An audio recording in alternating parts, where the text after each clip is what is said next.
Transmitter device activated. Coordinates set for Earth 2.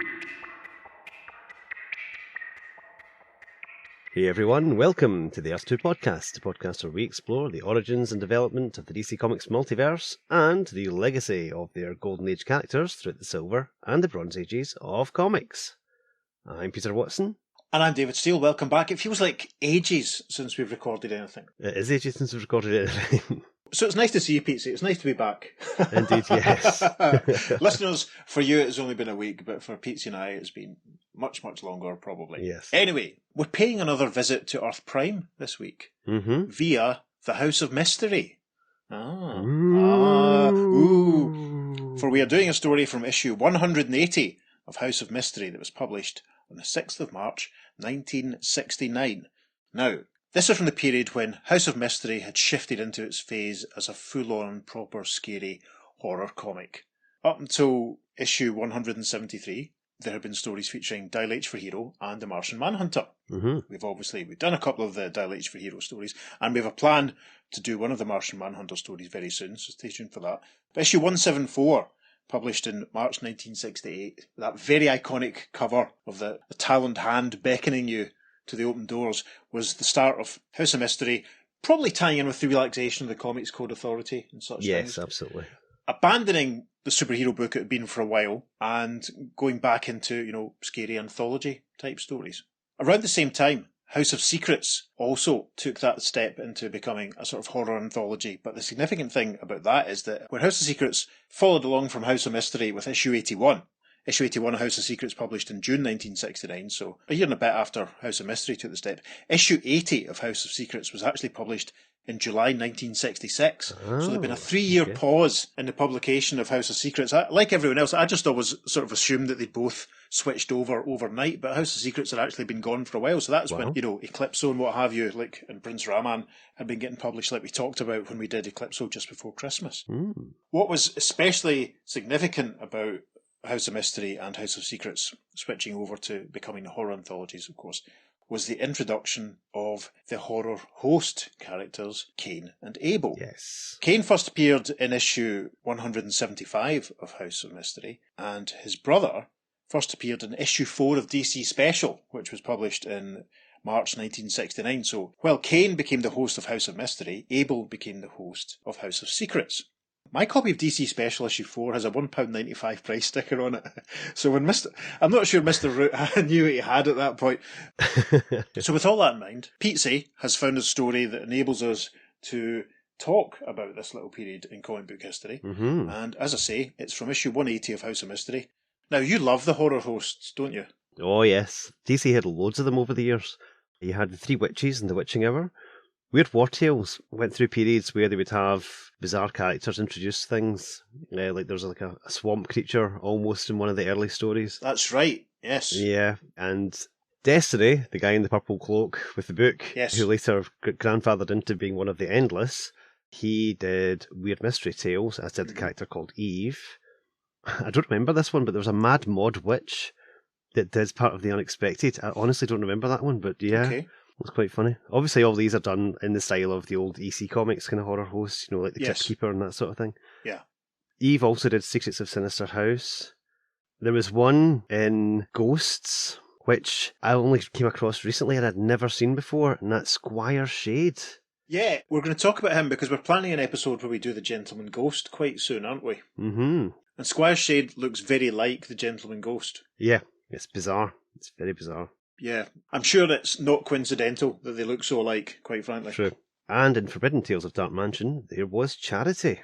And Charity, of course, turned up in Starman, the James Robinson, Tony Harris, Jack Knight version, remember? Jack has to hide in her shop in issue 2. Yeah. She ends up marrying Mason O'Dare. There's a spoiler for Jack Knight Starman if you haven't read. Yeah.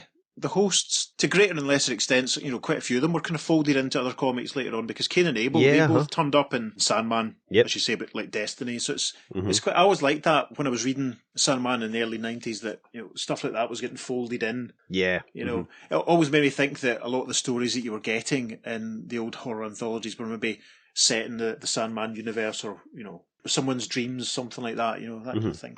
And also, as well as these horror hosts, you occasionally had like the Phantom Stranger almost being a horror host and introducing stories, and the same as the Spectres. Yeah, I mean, the thing that happens in the Phantom Stranger series oftentimes is he acts as a host. He introduces the events and sets them up and sets the scene.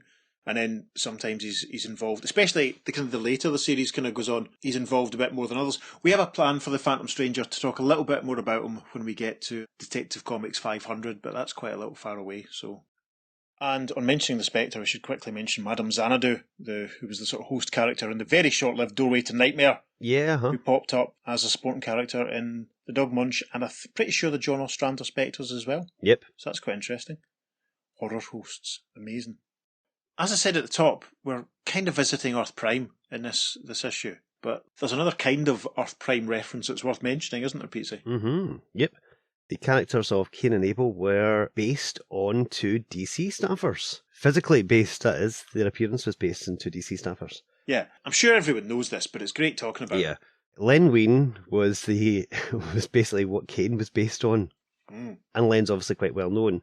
But Abel was based on Joe Orlando's assistant, Mark Hannerfield. And there's a really cool picture of the two of them dressed as Cain and Abel. Yes. Which we'll try and get on the socials, because it's fantastic. It's great. I love Len Wein. You know, he casts such a big shadow. He was so influential in the Bronze Age. So many characters in comics that he was directly involved in. I was gutted when he died. I really, really was. Not that long ago, actually. I've recently been reading, I think I might have mentioned this already on episodes, but I got a hold of copies of the X-Men Companion that were published about 40 years ago. Got a hold of them recently, and there's a great interview with Len Wein in there when he sort of expresses all of his frustrations at what Chris Claremont did with the characters that he created. You know? Yeah. Well worth tracking down. Len Wein. Yes, I suppose we dedicate this episode to Len Wein. God bless him. Yeah. Yep. So, to get back to the point, Pete, do you want to tell everyone about the scary cover to issue 180 of House of Mystery? Yeah, the covers for House of Mystery are fantastic at this time. They're Yep. usually always silent. There's hardly ever any speech bubbles or anything on it. At this time, it's really, really atmospheric.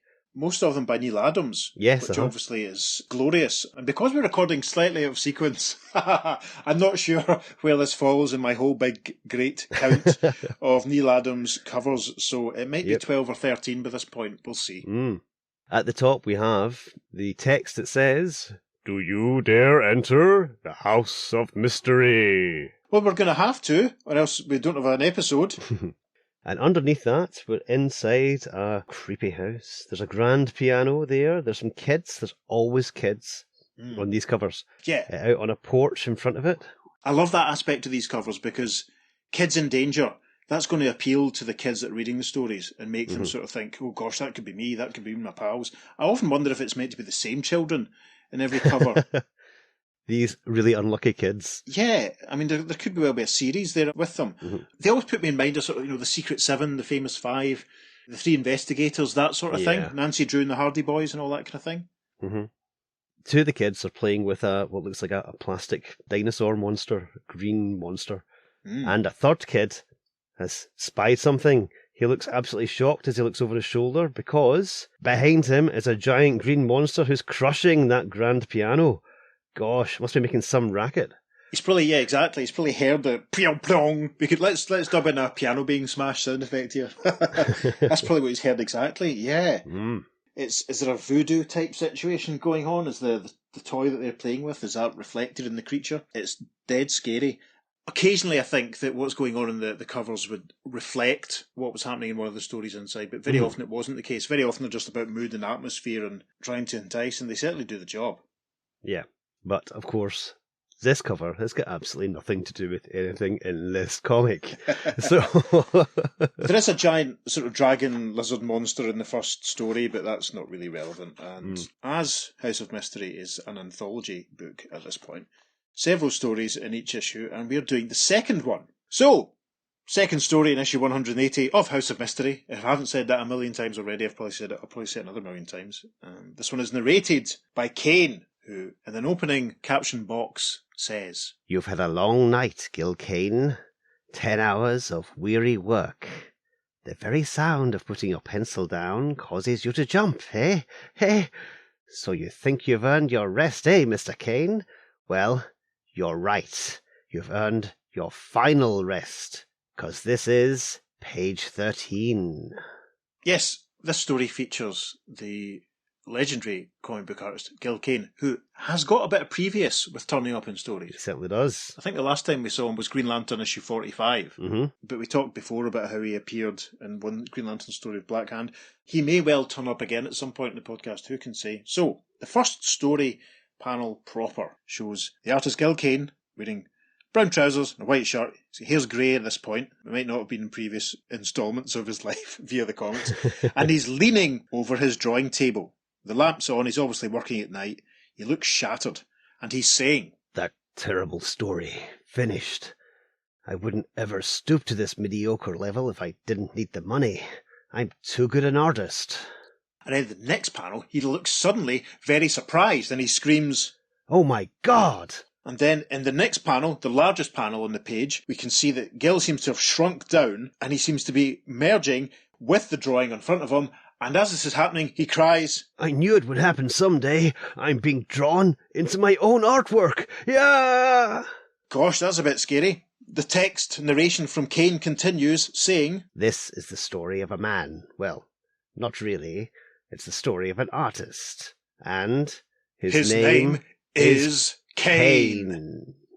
And we should point out that Kane is written Cain in the style of the host, and that's crossed out, and Kane in the spelling of the artist replaces it. A piece of paper pinned to Gil's drawing frame says art by Gil Kane, and then another tiny couple of bits of text written on his desk say inks by Wally Wood and story by Mike Friedrich. And very significantly, there's a big ink bottle sitting on his desk. Pete, do you want to tell everyone the name on this ink bottle? This would be Higgins ink. Yes, Higgins ink. There we go. So, Caitlin, I don't know if you're due a huge amount of cash because your family had an ink production thing going on 50 odd years ago, but there you go. That's very interesting. It's also worth pointing out there's a caricature drawing pinned to the wall in the background. There is indeed, and it says "To Gil from Eli" on it. But I have no idea who that is. Yeah, me neither. Sorry, folks. If you know, please get in touch. Drop us a line at the f2podcast@gmail.com. Yep, if we can't figure it out by the end of the episode, maybe you can do that for us. So, Gil is being drawn in to the panel page, and we can see lots of what looks like floating, distorted heads and a figure supplanting himself before them. So let's see what pans out then. Panel 2 of the story. It basically looks so Gil has stepped through a window frame. Mm-hmm. And he's now inside his drawing. We can see the panels behind him. There's some creepy, scary-looking beasties looming before him, and Gil is exclaiming, "It had to happen. Keep on drawing those miserable comics, and you fall into their rut, but I shall not fall easy. I shall utilise the sword my warrior used." Yes, now this is obviously a reference to the previous story in the issue, which we didn't cover, which Gil drew. A story that's called Comes a Warrior. We also see in the introductory sequence to the whole issue that Kane is waving a sword around as well, so it's probably the same sword. All very meta-textual. And we see on the ground, below Gil in this opening panel, that the sword that was getting flung about early in the issue is lying there. In panel 2, he has grasped the sword and starts swinging it at the scary creatures. And it's very, very Gil Kane, in that we get a close-up of his face screaming and the distorted heads as he swishes and swings the sword around. And there's a figure of Gil doing the sword swishing, and this figure of Gil is saying, "Why should such an outstanding man of my talent, my creativity, suffer such a fate?" So, there is a caption for panel 3 that says, "You well remember why, Gil Kane. Remember when..." We're back in the real world in this panel, and it seems there's a red spotlight shining over a guy who's meant to be Gil's editor. Pete assures me this is probably meant to be Joe Orlando. Joe's on the phone to Gil and he's saying, "Come on, Gil, quit giving me the runaround. I know you haven't finished the story yet. I'm not going to make you out your check voucher. What's taking you so long? This is the 13th time in a row that you've been late." The next panel, we're obviously flashing back to the setup. Gil is slamming down the receiver of his phone and he's saying, "Stupid editor, always jumping on me just because I don't meet his stupid little deadlines. And if I know that Orlando, he'll put the worst inker in the world on my story. My pencils deserve to be inked in gold, not these bums they've been sticking me with lately." Fantastic. The next panel shows Gil with some artwork under his arm, leaving his building. Looks like a policeman directing traffic, but Gil's still ranting as he makes his way onto the pavement, saying, "One of these days I'm going to make it big. As a publisher. No more dumb editors and hack scripts and letterers who put balloons in the wrong place. I never wanted to do comics. They don't deserve me. I'm going to where I can have some privacy. So we arrive at the top of page 3. Caption for the first panel says, After miles of frantic searching and long driving, Gil Kane finds his objective.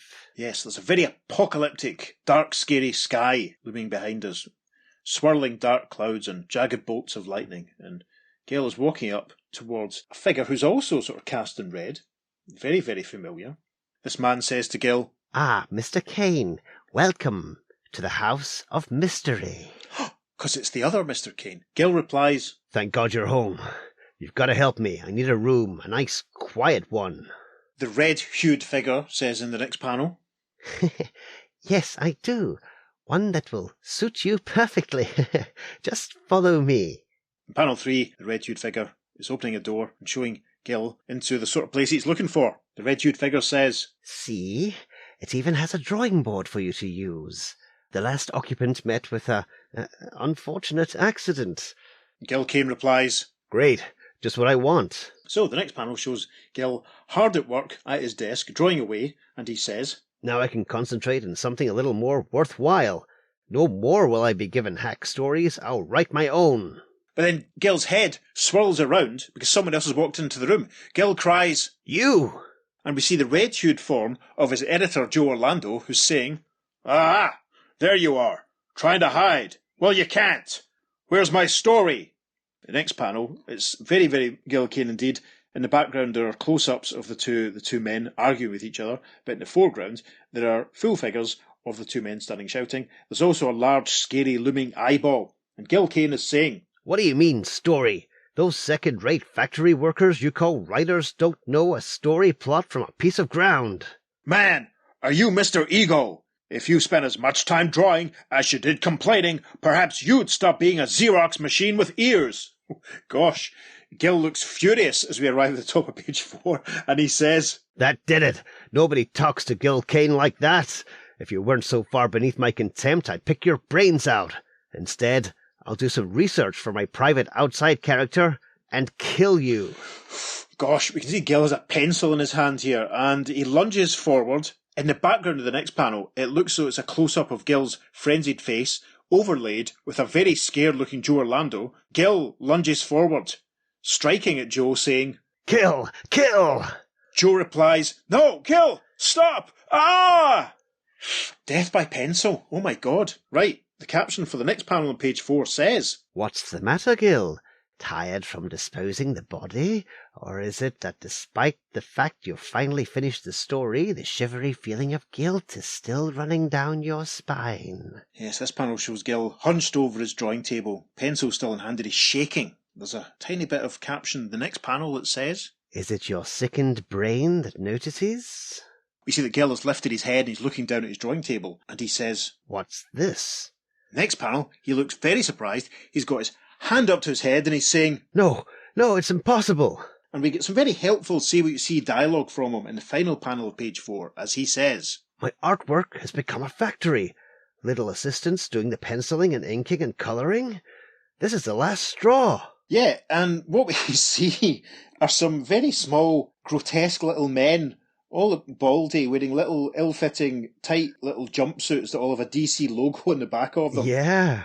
One of them is holding a pencil and he's drawing on a page. One of them has a more finer-nibbed pen and it looks as though he's drawing in the speech bubble.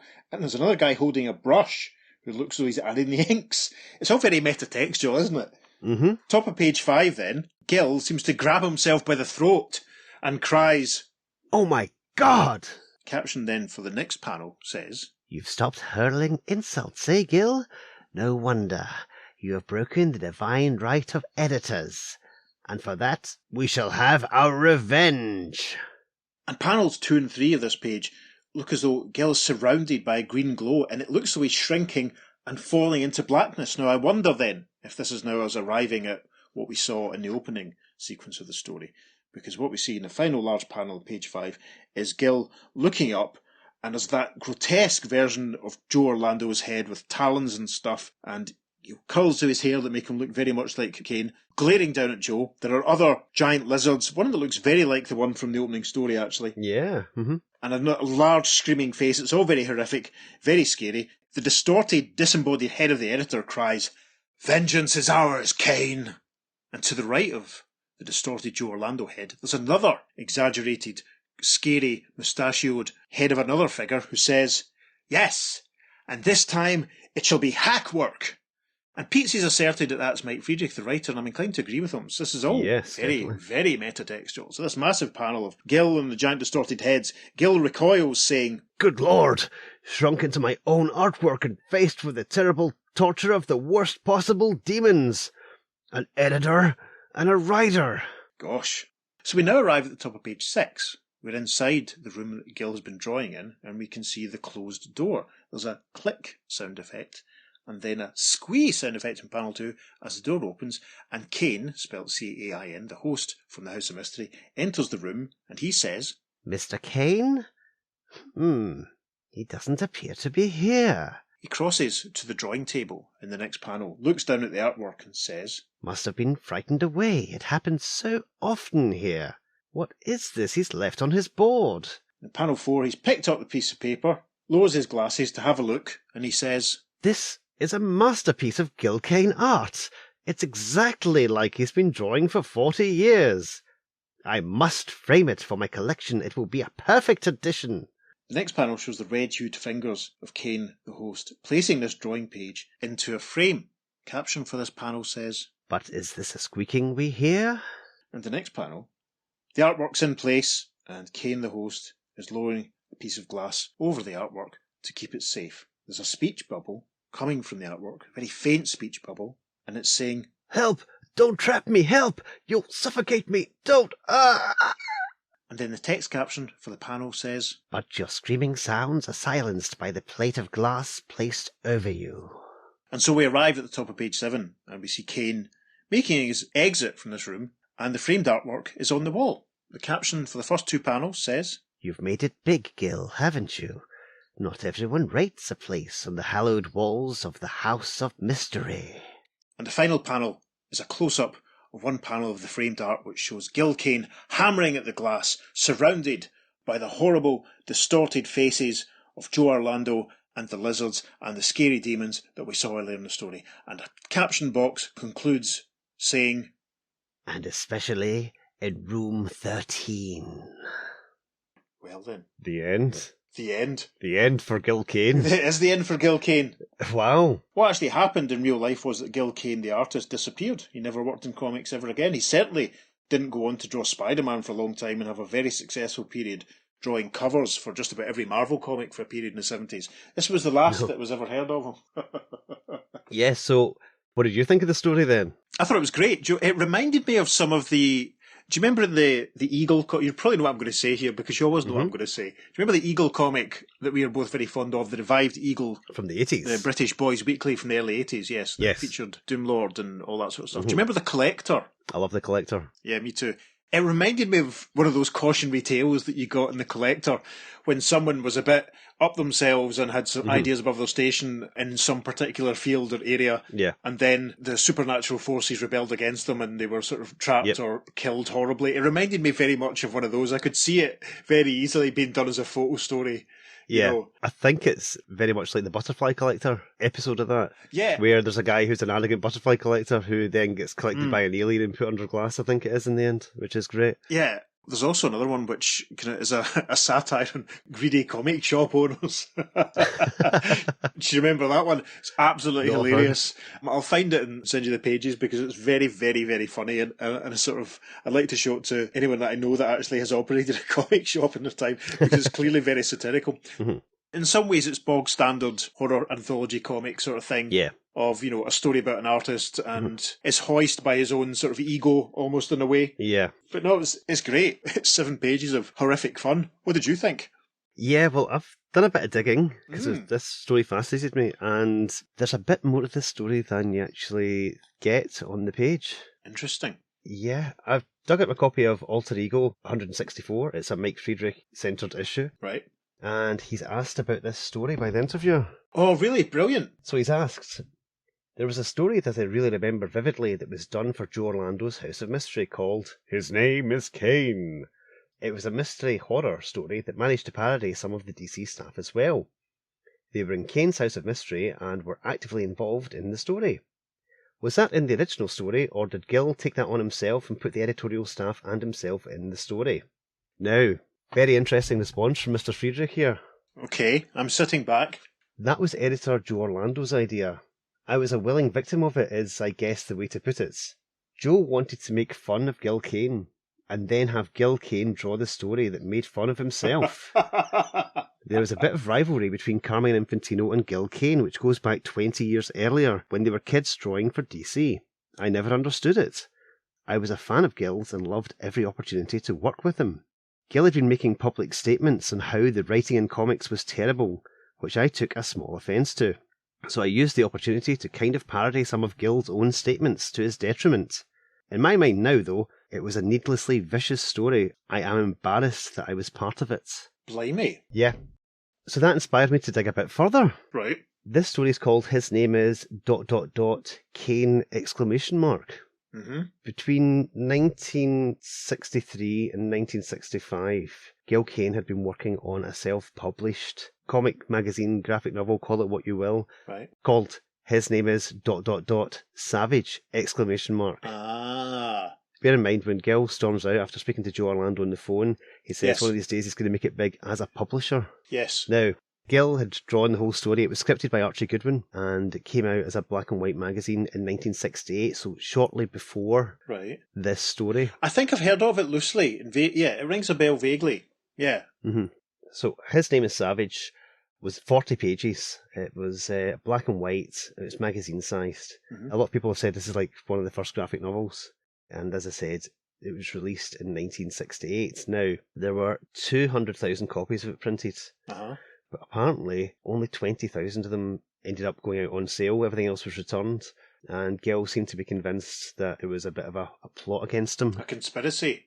Interesting. There's a really good book of interviews with him called Sparring with Gil Kane, which I've been reading of late. And there's not a huge amount of detail in this book, but he does touch on that in a couple of points.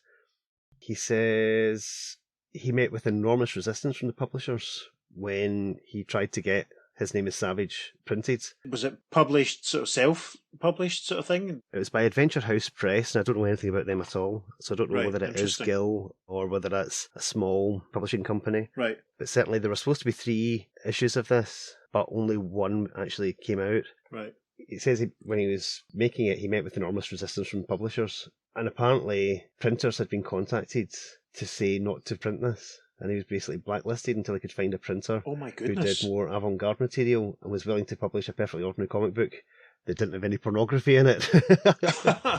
Oh my goodness, that's terrible. Yeah. As I said, he'd been working on it since about 1963, just doing bits and pieces when he could. Mm-hmm. And he got Archie Goodwin on board to dialogue it. Right. And then they worked together on the next 2 stories. But as I said, the next 2 stories just did not happen. And it was called His Name is ... Savage. It's basically an action spy thriller with a cyborg who kidnaps the president, then impersonates him and addresses the UN, and shenanigans happens. I see. But it didn't sell as much as Kane hoped it would. No. Right, that's a shame. It was reprinted in 1982 as Gil Kane's Savage by Fantagraphics. Aha! I'm going to open eBay as soon as we finish recording, listeners. I don't know about you. I've already looked and there's none in the UK at all. There are a few copies in the States, but they are a little bit more expensive. Right. But yeah, I see. from what I can find anyway. But yeah, it's really interesting. It's quite graphically violent. I'll possibly put some of the panels that I've managed to locate on some of the socials, because you've got things like a guy who's got a gun that is then jammed into someone's mouth and breaks their teeth with it. You know, Wow. that sort of thing. Right. So it's quite shocking for the time. Yeah. It's really interesting, and the artwork in it's fantastic. The cover for the original one, His Name is Savage, was done by an artist called Robert Foster, and basically he just drew Lee Marvin. It is obviously Lee Marvin. He actually looks a bit green-hued in the face. Right. Imagine a kind of Frankenstein Lee Marvin, and that's what you've got here. Blimey. It is so weird, because it looks like Gil was trying to break out and Yeah. do his own thing. Yeah. He is writing and doing stuff at this time as well. he's doing a lot more things than just the standard superhero things, but it's fascinating. Yeah, I mean, as we say, the opening story narrative of House of Mystery is also by him, and that's very like the sort of sword and sorcery stuff that would become quite popular once Conan sort of started getting published. Yeah, very much so. As I said a little while ago, he does move to Marvel eventually. He leaves DC, in the next year or two.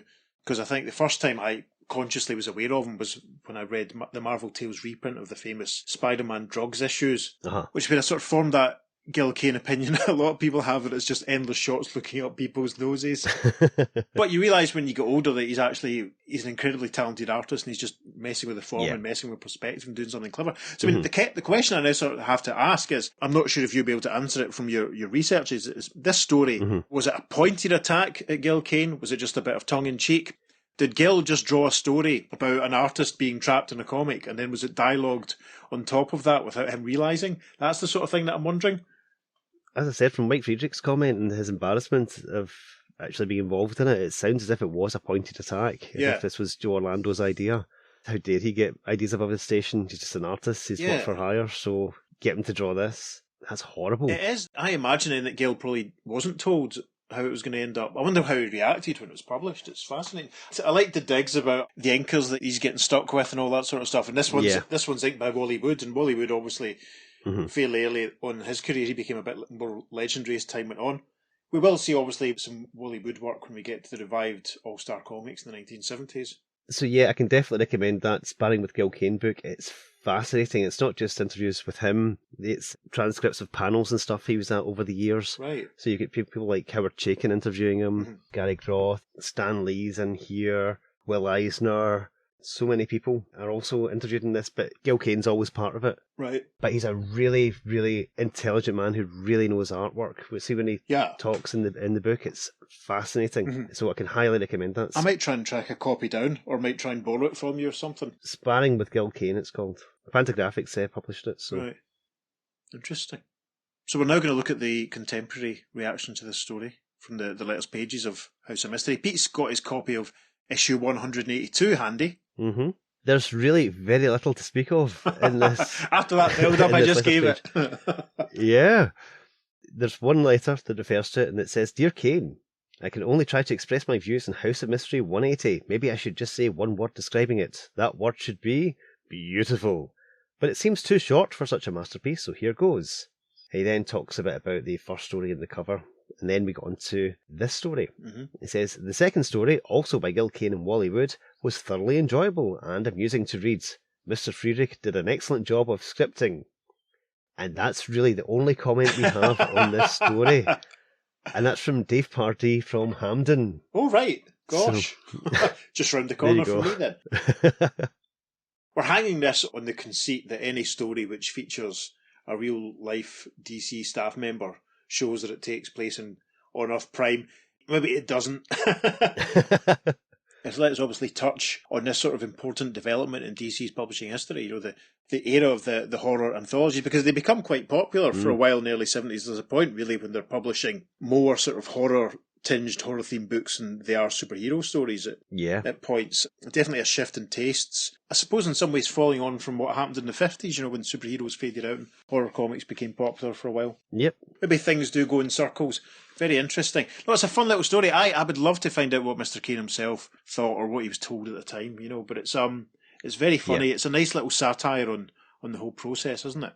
It's certainly a very interesting story, and it's not going to be the last time we see one of the DC artists under life-threatening circumstances within a story. What could we possibly mean? Stay tuned. But that won't be for some time yet, so there we are. So, that's what we thought about the story. What did you think about the story? You can email us at theF2podcast@gmail.com and give us your thoughts. You can follow us on Facebook and Instagram at the Earth2 Podcast, and on Twitter we're on podcast_Earth2, because we're posting some really interesting bonus content this week for this one. So make sure you don't miss that. Yes, and if you're feeling generous, you could go to our coffee page and buy us the price of a beverage, or if you're feeling positively inclined, you could go to wherever it is you find your podcasts and give us a positive rating. I'm told such things are good for our algorithms. Indeed. And you want to have good algorithms, don't you? Yes. I'm sure we do. Other Vice President dances are available. Unbelievable. Sorry. Anyway. On that bombshell, I've been Peter. I've been David. We'll see you soon on the Earth Earth 2 podcast. Transmatter cube activated. Return coordinates set for Earth Prime. And Charity, of course, ended up in the Jack Robinson? I'll get this recorded before you can say Jack Robinson.